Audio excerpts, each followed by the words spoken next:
You always want to be in programming and in acquisitions. When I first watched Columbo when I was about 9 years of age, I realized that somebody had to buy that show or bring it from America to the UK. And I thought, that's the sort of job I'd like to do, because I like television, you know, it was my only friend. I was a very lonely child. So I thought, well, that's, for me, that's the job. My story is probably a bit similar to Jeff. I'm an only child as well, so I don't know what that says about acquisitions people, but I liked telly from, you know, American telly, particularly from a really tender age. So Starsky and Hutch for me rather than Columbo. Again, like Jeff, I had that moment where I thought, gosh, people buy television programs. I could do that, and so it did seem like a dream job. So. You are screening a show. What's the thought process, and you know, what considerations are you keeping in mind? And in the end, when you decide you like or don't like, or something can work or can't work, how much of it is gut, just a gut sense, and how much instead are, you know, considerations or numbers or ratings or subscribers or whatever? Well, for me and for our team at the LA screenings, we have a pretty regimented process. But when you're actually watching, you know, the pilot, hopefully you've read the script and seen the treatment or talked to the, you know, get some intelligence. But actually seeing the show, there are all the natural things that everybody in the room, you know, would you know, the pedigree, the pacing. Did it have an explosive opening? Does it you know, does it really feel formed? But you know, I also remind myself that I am in a room and I am watching. You know, I'm sort of a captured audience, so I have to think about whether I would change the channel at this point or that point. Did it hold me? Would I watch the second episode? Is it advertiser friendly? You know, are the clients going to want to be in this show? So those are some of the things that we would look for. The one person you mustn't view it as is yourself. It's what you want, because that is actually, it's not important. That's disastrous. It's disastrous. I mean, if in reality, I'd have Laurel and Hardy on all day, because that's what I like. But you know, I'm not going to have Laurel and Hardy on, because they're all black and white, and nobody wants to watch them anymore, which is very sad. But no, you have to view it as your channel, the brand of that channel, what it stands for. Will it fit in? Will it fit in with all your other shows? Where's it going to play in the schedule? Is it 9 o'clock? Is it 8 o'clock? Is it 10 o'clock? What do you need? How much money have you got? All those elements you have to think of. Of course, you can't go to LA thinking, I must pick up 9 o'clock, because it doesn't always happen like that. There may not be a 9 o'clock. You may have to think, oh God, I have to move around the schedule. And you know, you're looking for shows that are probably going to be in about 3 or 4 months' time. So again, it's how you're planning your own schedule with your own commission material and your stock, and you have to put all those things together. Your most memorable negotiation? Your most important one, or the one you're most proud of? I can start with that one. I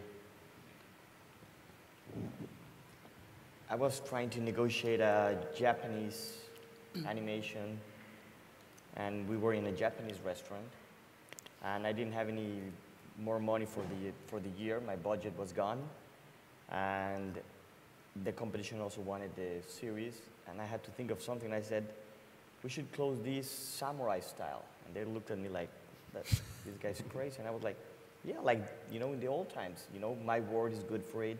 In 6 months, you'll get your contract and your money. And they went ahead and topped me off. And I was like, I will do it if you eat a mouthful full of wasabi. And I was like, I opened my mouth and I said, okay, well, let's bring me a big glass of sake and let's see how this goes. So I grabbed a huge chunk of wasabi, put it in my mouth, ate it, drank the sake, and tried not to, you know, make funny faces, because that was the part of the deal. I couldn't make any funny faces after that. And after that, they said, okay, you're good for it. You'll get your series when it's ready, and good luck with that. Good luck next yeah, morning. good luck with your contact for the next 24 hours. Can anyone top that? That was, I don't think I'd want to top that particularly. Netflix is in the news an awful lot these days, and it's a fact that the viewing experience, as we heard from Anne Sweeney in her speech, is becoming much more personal. Okay, it's no longer networks that dictate a schedule and a time. People watch when and where, that much bandied about expression, but it's wherever, whenever. You, as you acquire for your channels, at your heart, you want to make the channel as best as it possibly can be. Do you see linear channels being threatened by all of this on-demand viewing wherever it may take place? And what do channels need to do to maintain their relevance in today's world? I think competition's always a good thing anyway, but I think we're very well served with linear channels, but also our VOD offering as well. Our Anytime Plus SVOD service, Sky Go, all those things, all the new innovations and the areas that we're sort of moving into and supporting that linear transmission.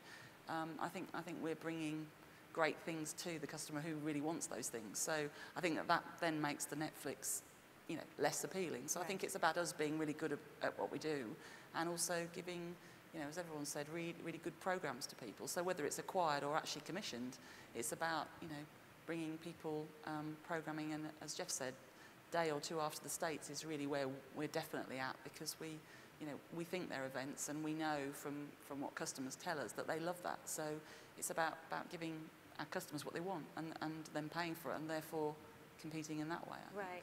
Our investment in a program does not end with a license fee. Talk to me a little bit about the promotion and the marketing. And for us, that poster child is Pan Am.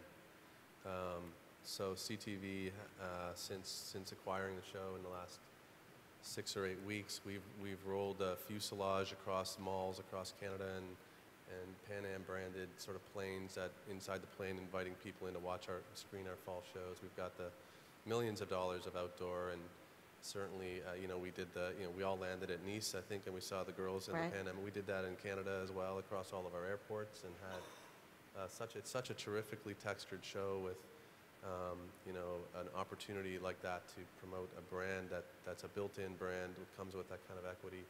So for us, Pan Am is that show, and for CTV and the premiere, it premiered to 2 million viewers, won the time slot, I believe.